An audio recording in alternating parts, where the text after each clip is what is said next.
नमस्कार। आज का मोटिवेशनल वीडियो है, सपने में कितनी ताकत होती है। चलिए जानते हैं। देखिए, सपने में कितनी ताकत होती है, इसको समझिए। एक सपना व्यक्ति ने उस समय देखा जब शिक्षा जगत में कोई ऐसा सिस्टम नहीं था जिसमें सारे लोग शिक्षा ले सकें। ऐसा कोई सिस्टम नहीं था। यानी सिस्टम तो था, मतलब शास्त्र तो थे, लेकिन वो शास्त्र पर्टिकुलर कुछ खास लोगों के लिए थे, क्योंकि कुछ खास टीचर कुछ खास लोगों को ही अध्ययन दिलवाया करते थे। अध्ययन किया भी करते थे कुछ खास बच्चे, यानी कुछ खास ही वर्ग के लोग ही सिर्फ एजुकेशन लेते थे शास्त्रों की, और शास्त्रों की एजुकेशन देते थे। दूसरी कौन सी एजुकेशन देते थे? शस्त्रों से रिलेटेड एजुकेशन देते थे। तीसरी कौन सी एजुकेशन देते थे? जो हम आज भी जिन वास्तुशास्त्र और जिन चीज़ों की आर्किटेक्चर की या और जितने भी टेक्नोलॉजी की बातें करते हैं, इनकी भी जो शिक्षा प्रमाणित रूप से दी जाती थी। और ये दी जाती थी शब्द क्यों बोल रही हूँ मैं? क्योंकि शास्त्रों में इसका प्रमाण है। अब जब रावण विमान से सीता को हरण करके ले गया, तो वो विमान क्या है? टेक्नोलॉजी तो थी। टेक्नोलॉजी थी जो उस समय भी थी, लेकिन हम उसको आज विज्ञान का नाम देते हैं, फिजिक्स के द्वारा उसको निर्मित मानते हैं। हमने उसको तीन रूपों में अलग अलग बांट दिया कि ये भाई ये बायोलॉजी है, ये केमिस्ट्री और ये फिजिक्स है, और इससे ये चीज़ होगी और इससे ये चीज़ होगी। क्या उस समय शल्य चिकित्सा नहीं होती थी? क्या उस समय लोग बीमार नहीं पड़ते थे? क्या उस समय दुनिया नहीं चलती थी? चलती थी, चीज़ें थीं, मगर उनका रूप स्वरूप अलग था। एक ऐसा सपना आया किसी के मन में कि इस शिक्षा की ज़रूरत कुछ लोगों तक नहीं होना चाहिए, हर व्यक्ति तक पहुंचनी चाहिए। जिसने भी ये विचार पहली पहल पूरे संसार में जिसने भी किया होगा, वो व्यक्ति बहुत ही ज़्यादा समझदार रहा होगा, ये जिसने, लेकिन उसका समाज ने बहुत उपहास किया होगा कि ये सारी दुनिया को शिक्षा रहने चला है।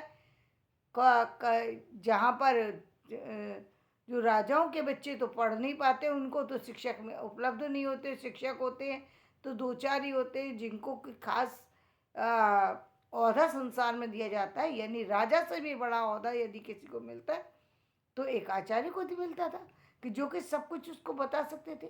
आचार्य के बाद यदि कोई दूसरा ओहदा था, आचार्य का नाम उसमें बदल दिया जाता था, और उसको राजा के सारे विभागों से जोड़ करके जब समझाने की और समझने की बात होती थी, तो वो था मंत्री का ओहदा।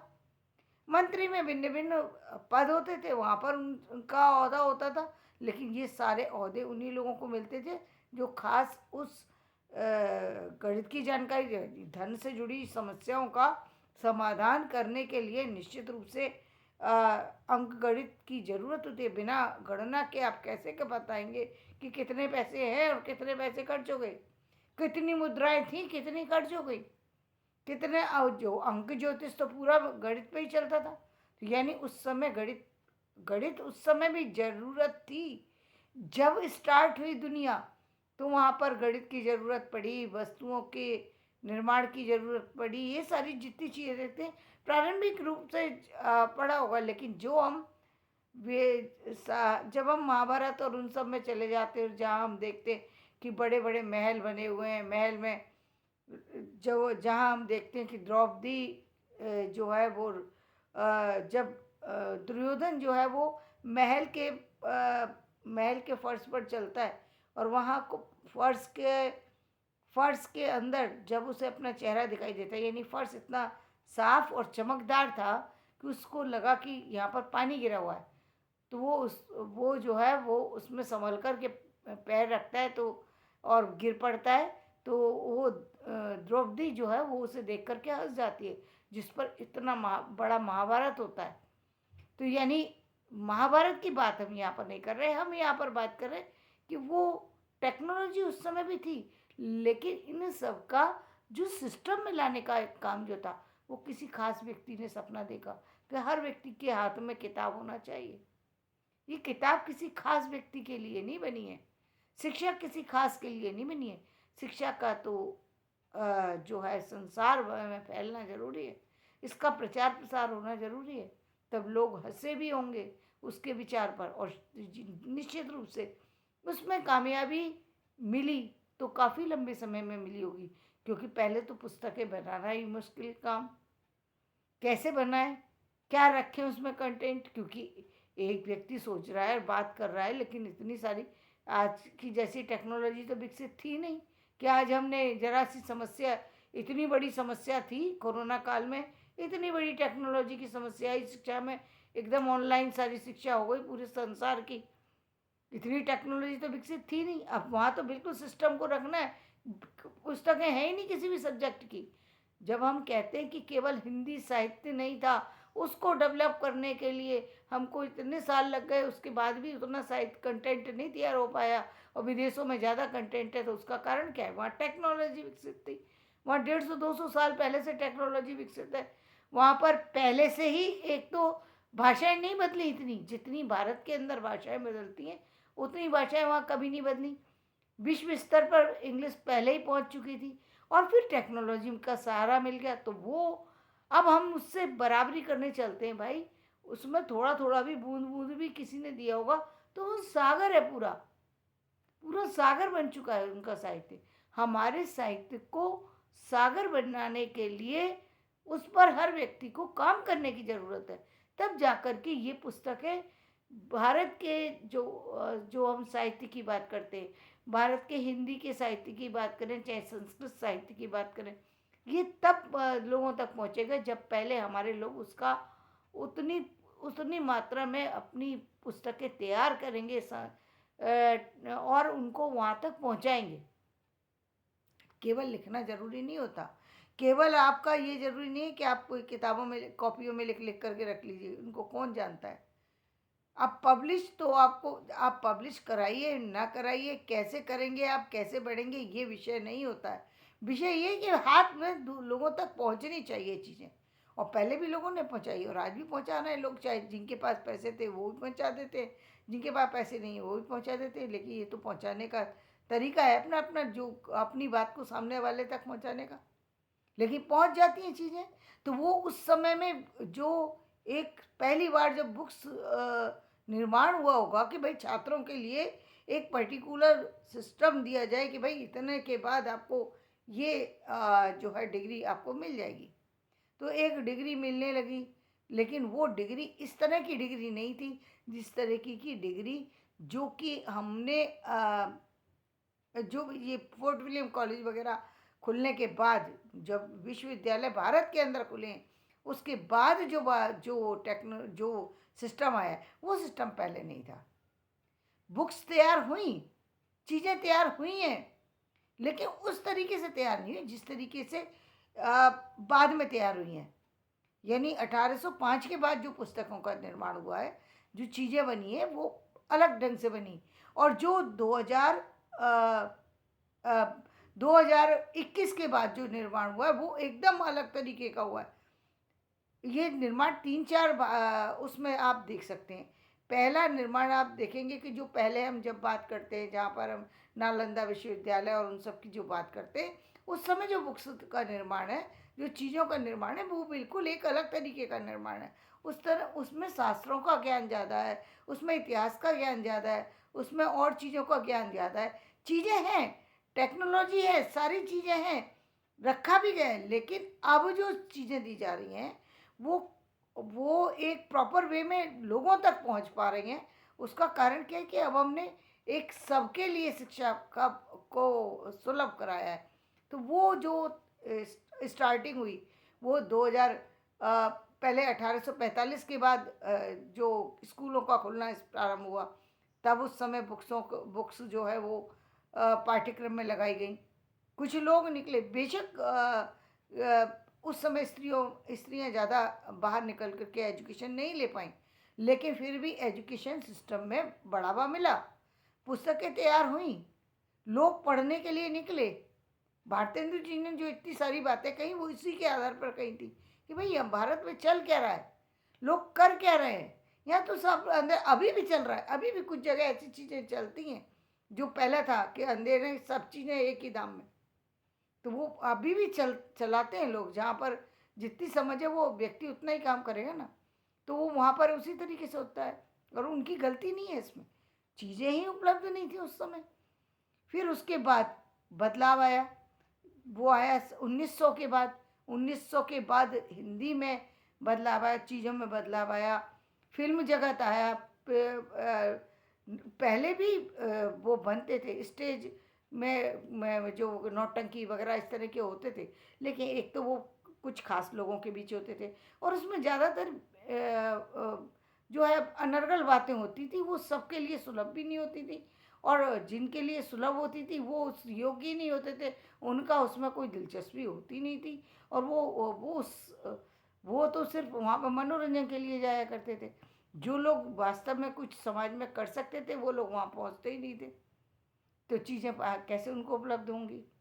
और जब शिक्षा जगत में प्रचार प्रसार थोड़ा और बढ़ा, जब जब जैसे हम बताते चंद्रकांता जब नाटक लिखा गया, तो उसमें रहस्यमय जगत की जो बातें उभारी गई, तो रहस्य से जुड़ी हुई बातों में तो लोगों की कोई दिलचस्पी थी ही नहीं। हाँ, जादू वगैरह वो समझते थे, तो तिलिस्मी दुनिया दुनिया का जो वो चीज़ें जो कुछ दिखाई गई, उससे लोगों की दिलचस्पी बढ़ी। लोगों ने कहा कि भाई कुछ ऐसी चीज़ें आई हैं नई। अब हम देखते हैं उसमें जो बौनों का देश और ये सब चीज़ें, ऐसी चीज़ें बताई गई थी जो बिल्कुल इस तरह का नहीं था जो कि हमें समाज में देखने को मिले। लेकिन एक तरीके से देखा जाए तो समाज में वो बौनों का देश और ये सारी चीज़ें आज भी उपलब्ध मिल जाएंगी, आज भी हैं। मगर है क्या कि संसार के कोने कोने तक तो व्यक्ति पहुंच नहीं सका था पहले, आज पहुंच गया है वो टेक्नोलॉजी के माध्यम से।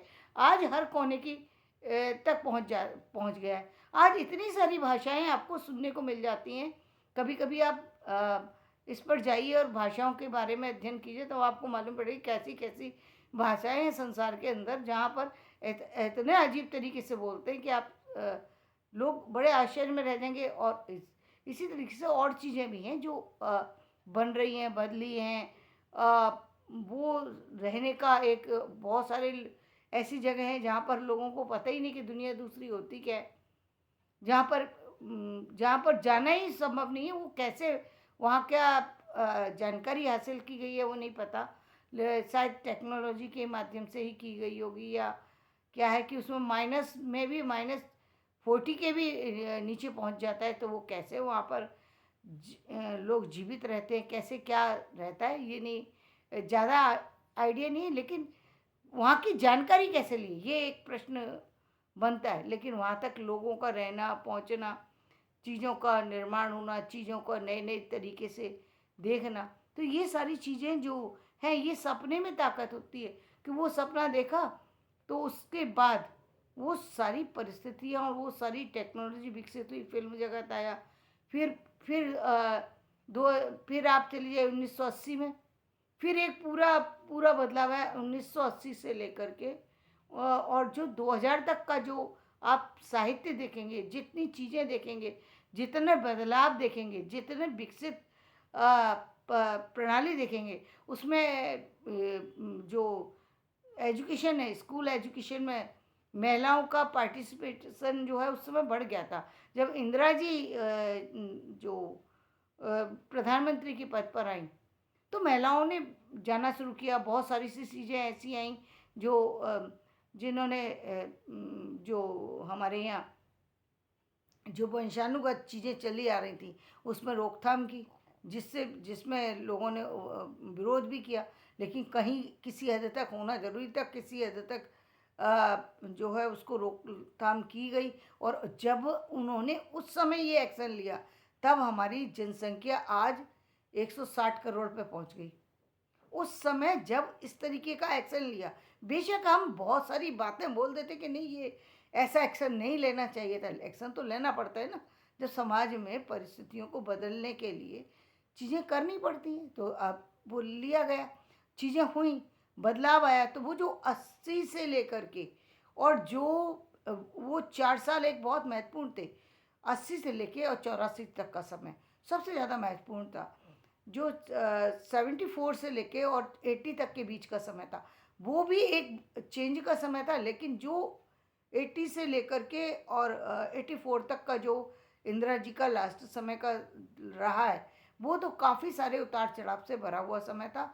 बहुत सारी सी चीज़ें ऐसी हो रही थी जो पूरी तरह से समाज में बदलाव पैदा कर रही थी। तो वो बहुत एक हलचल वाला समय था, हलचल वाली चीज़ें थी जो पूरे बदलाव के साथ समाज के में आ रही थी, चीज़ों में दिखाई दे रही थी।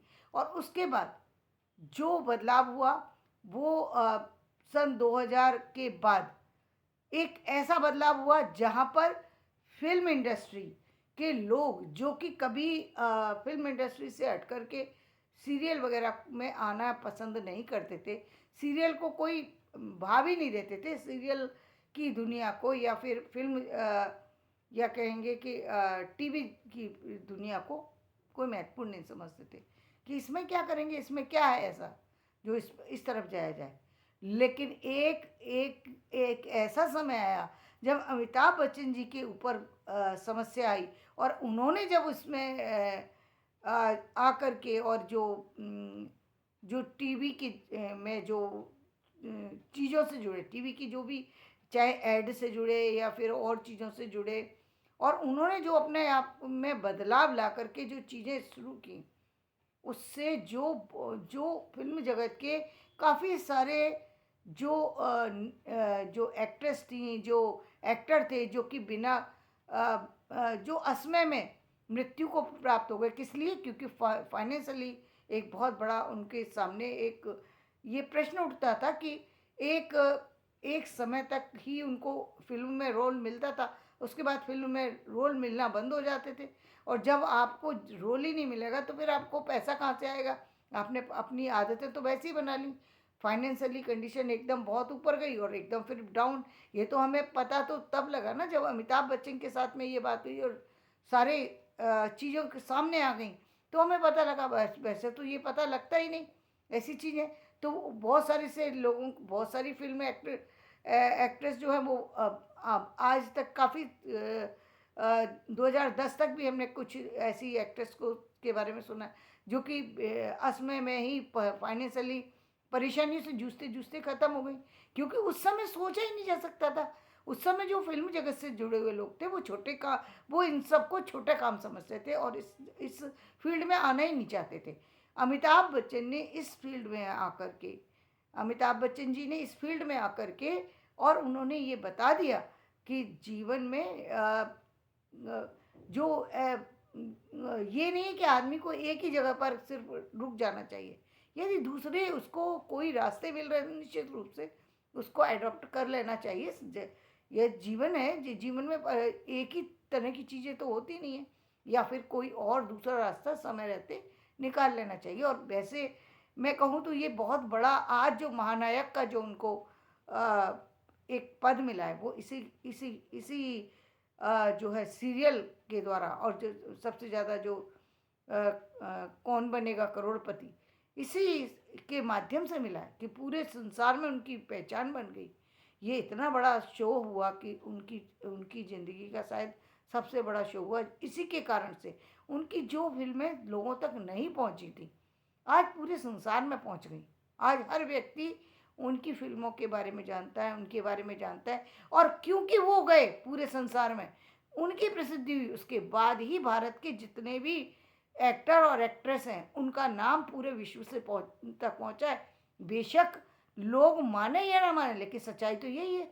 सच्चाई यही है कि उनके जाने के बाद लोगों ने जाना है। उससे पहले तक लोग पूरे संसार में सारे एक्ट्रेस और एक्टर और एक्ट्रेस के बारे में भारत के सारे एक्टर और एक्ट्रेस के बारे में नहीं जानते थे, क्योंकि इतनी सारी उनकी फ़िल्में वहाँ देखी नहीं जाती थी। जब इनकी फ़िल्में देखना शुरू हुआ और जो चीज़ें हुई उनको भारत की चीज़ों में फिर इंटरेस्ट डेवलप हुआ, क्योंकि भारत की जो फ़िल्में हैं वो एक पारिवारिक समस्याओं को उभारने का, पारिवारिक समस्याओं को प्रेजेंट करती हैं। दूसरी प्रेम की परंपरा को प्रेजेंट करती हैं, पारिवारिक सौहार्द को प्रस्तुत करती हैं, भारतीय संस्कारों को प्रस्तुत करने वाली हैं, जिनका कि विदेशों में अभाव था।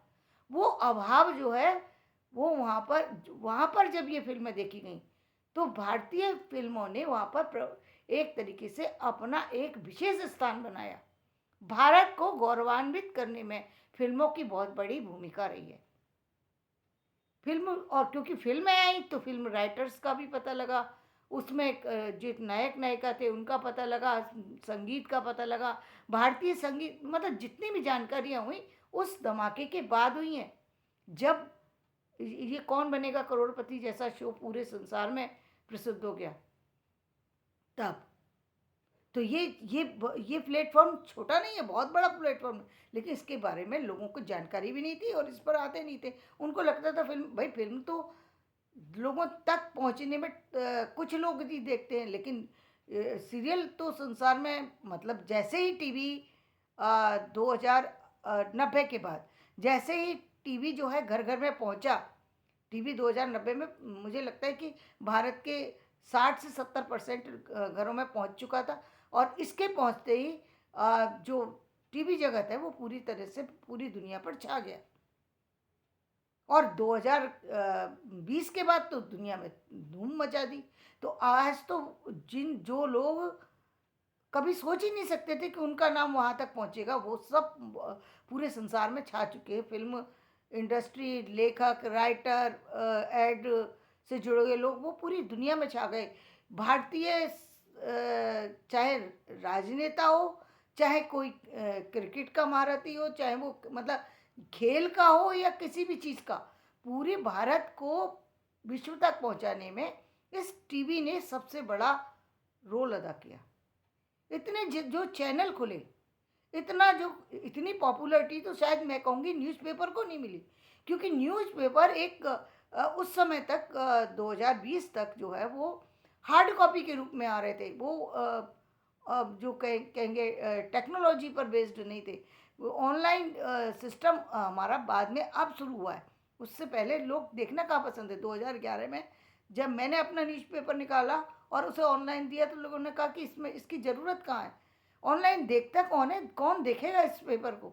उनको ये पता नहीं कि ऑनलाइन की ही वैल्यू है, लेकिन वो उस समय मानने के लिए तैयार नहीं थे। आज देखिए कि घर घर में वो चर्चा का विषय है। आज हर व्यक्ति चाहता है, जो लोग टेक्नोलॉजी से जुड़ चुके हैं उनके लिए कोई ज़रूरत नहीं है कि वो न्यूज़पेपर इतना बड़ा रखें या संभालें, और वो तो फटाफट उसमें से निकाल के जहाँ पढ़ रीड कर लेते। जो हमारे जैसे लोग हैं जिनको बहुत ज़्यादा टेक्नोलॉजी का नॉलेज नहीं है या वो है, वो लोग से ये है कि कुछ खास चीज़ों को देखा देखा, नहीं तो छोड़ देते हैं। एक तो इस तरह, जबकि ये नहीं मालूम कि ये सबसे सुलभ साधन है, क्योंकि एक तो हार्ड कॉपी हर एक बुक आपको मिल जाए, ये सब ज़रूरी नहीं है। अमेज़ोन ने आपको जो बुक है उनको अवेलेबल करा दिया सबको। ज़रूरत क्या है कि अब क्या है कि आपके पास ये पता होना चाहिए कि मुझे क्या चाहिए, तो चीज़ें हैं उपलब्ध। लेकिन ये सारी चीज़ें प्रेजेंट करने में ये सपना था, एक सपना था। एक व्यक्ति ने ये सोचा कि शिक्षा जगत को मजबूत बनाया जाए, उसके लिए क्या ज़रूरत पड़ेगी, एक सिस्टम की। वो सिस्टम कैसा हो, पहले पहले सिस्टम क्या, उन्होंने कहा सिस्टम कैसा बनाया, वैसे 2+2+2+2+2+2+, और फिर उन्होंने कहा कि सारा 2+ में ही रखा गया। कि पहले जो है केवल एक जो बीच में था, जो जो हम कहें कि एक बार जो सिस्टम आया है, ये 10th के बाद की बात करें, 10th का था, 9th 10th 11th 12th, और फिर जो था बीए वो 2 इयर्स का, मतलब ग्रेजुएशन 2 इयर्स का, और फिर एमए 2 इयर्स का। तो एक तरफ ये सिस्टम था, फिर चेंज हुआ, फिर उसमें तो बदलाव आया। अब उसमें और ज़्यादा बदलाव आ रहे हैं, और उसमें अब जो बदलाव आ रहे हैं वो सब्जेक्ट के अकॉर्डिंग बदलाव है। तो उसमें कई तरीके का बदलाव है, अलग अलग फील्ड के लोगों को अलग अलग तरीके की वो है। लेकिन बात कुल में मिलाकर के ये सपना, ये जब देखा जाता है तब वो साकार होने में टाइम लेता है। उस समय किसी व्यक्ति को वो चीज़ रियलाइज़ हो या ना हो, लेकिन वो समय ज़रूर लेती है, लेकिन एक दिन उस चीज़ की जो वैल्यू है, जब लोगों को समझ में आती है, तब वो समझ पाते हैं कि ये कितनी बड़ी चीज़ थी। आप मुझे तो लगता है कि उस व्यक्ति को निश्चित रूप से ढूँढना चाहिए कि वो व्यक्ति कौन थे, जिन्होंने पूरी शिक्षा जगत को सिस्टम में ढाला था। पहले ये जो हमारा पूरा जो ये तो हमें मालूम है कि गिलक्रास्ट ने जो है वो फोर्ट विलियम कॉलेज की स्थापना की, ये तो ठीक है। लेकिन पहले जो भारत की जो बुक्स तैयार हुई हैं और जो सिस्टम बनाया गया कि भाई पहले फर्स्ट टू फिफ्थ 5 ईयर की का, फिर 3 ईयर्स का, फिर 2 ईयर्स का, ये जो शुरू शुरू में बनाया है, ये पहले बनाने वाले कौन हैं, कौन कौन लोग हैं। ये केवल मैं हिंदी जगत की बात नहीं कर रही, मैं टोटल स्कूलों की बात कर रही हूँ।